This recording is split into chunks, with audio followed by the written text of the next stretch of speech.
खुलुमबाय स्टुडिअ दं आं राकेश रामसियार बे समाव बिटिआर गोजोन गोरोबथा बे बिटिआर गोजोन गोरोबथानि सायाव गोनां बाथ्रा बुंथिदों बिथां एबसुनि लोगो गाहाय नेहाथारि दिनेश ब्रह्म बिथाङा बे समाव बिथाङा बुंथिदों जे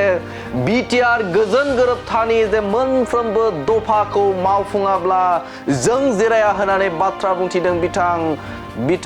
एबसुनि लोगो गाहाय नेहाथारि दिनेश ब्रह्म बिथाङा जेब्लासिम बिटिआर सुक्तिनि दफाफोरा मावफुंजाया बै समसिम जों जिराया होननानै जों खोथा होदों। बिथाङा रोखा बाथ्रा बुंथिदों जे बे समाव बिटिआर गोजोन गोरोबथा बे गोजोन गोरोबथाया थांनाय 2020 मायथाइनि 27 जानुवारियाव जानानै थांदोंमोन आरो बे बिटिआर गोजोन गोरोबथानि गोबां दफाफोरानो मावफुंजाबाय आरो आद्रा थानाय दफाफोर दंफैयो आरो जाय दफाफोरखौ बे समाव भारत सरकार आरो आसाम सरकारा मावफुंना होआब्ला दुलाराय बर' फरायसा आफादा जिरायना थाया होननानै बाथ्रा बुंथिदों बिथां एबसुनि लोगो गाहाय नेहाथारि दिनेश ब्रह्म बिथाङा। दुलाराय बर' फरायसा आफादा बिटिआर सुक्तिनि जायफोर दफाया दाबो मावफुंजायाखै बे मावफुंजायै आद्रा दफाखौ मावफुंनो थाखायनो जोङो आसाम सरकारखौ आसाम सरकारजों रायज्लायबाय थानाय जादों, भारत सरकारजोंबो रायज्लायबाय थानाय जादों आरो मोनफ्रोमबो दफाखौ मावफुंनो थाखाय जोङो दुलाराय बर' फरायसा आफादा जोङो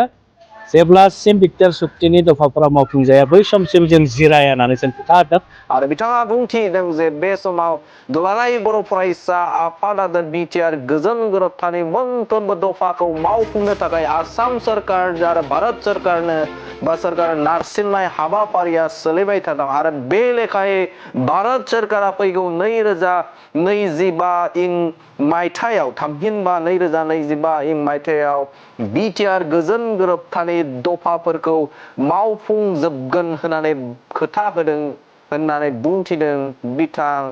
एबसुनि लोगो गाहाय नेहाथारि बिथां दिनेश ब्रह्म बिथाङा जे अमित शाह हादरनि नखर मन्त्रि बिथां अमित शाहया खोथा होदों जे फैगौ 2025 मायथाइयाव आद्रा थानाय बिटिआर गोजोन गोरोबथानि दफाफोरखौ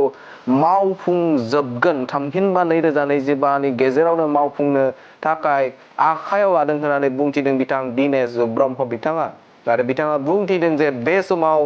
बिटिआर गोजोन गोरोबथानि दफा मावफुंनो थाखाय नारसिननाय हाबाफारिया सोलिबाय दङ आरो एबसुआ बिटिआर गोजोन गोरोबथानि मोनफ्रोमबो दफाखौ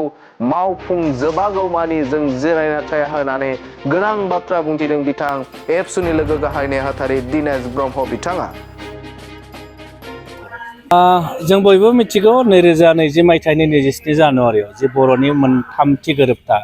जायखौ बिटिआर गोजोन गोरोबथा होननानै बुंदों आरो बे गोजोन गोरोबथाखौ एबसु एनडिपिनि मोनब्रै हानजा आरो इउपिपिअ बे मोनथाम हानजाया सागान होनानै बे सुक्तिखौ खालामनाय जादोंमोन आसाम सरकार आरो भारत सरकारनि मददआव।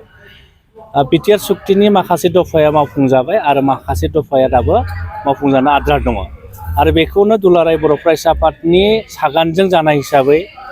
दुलाराय बर' फरायसा आफादा बिटिआर सुक्तिनि जायफोर दफाया दाबो मावफुंजायाखै बे मावफुंजायै आद्रा दफाखौ मावफुंनो थाखायनो जोङो आसाम सरकारखौ आसाम सरकारजों रायज्लायबाय थानाय जादों, भारत सरकारजोंबो रायज्लायबाय थानाय जादों आरो मोनफ्रोमबो दफाखौ मावफुंनो थाखाय जोङो दुलाराय बर' फरायसा आफादा जोङो जेब्लासिम बिटिआर सुक्तिनि दफाफोरा मावफुंजाया बै समसिम जों जिराया होननानै जों खोथा होदों आरो भारत सरकार आरो आसाम सरकाराबो जोंनो दुलाराय बर' फरायसा आफादनि खावलायनाय बायदि 2025 मायथाइनि गेजेरावनो आद्रा थानाय बिटिआर सुक्तिनि जिफोर मावफुंजायै दफाफोर दङ बेखौ मावफुंनो थाखाय बिथांमोना खोथा होदों आरो जों सानो 2025 मायथाइनि गेजेरावनो बिटिआर सुक्तिनि आद्रा थानाय दफाफोरा थाबैनो मावफुंजागोन होननानै जोंहा मोनसे दुलाराय बर' फरायसा जोङो आसा खालामो।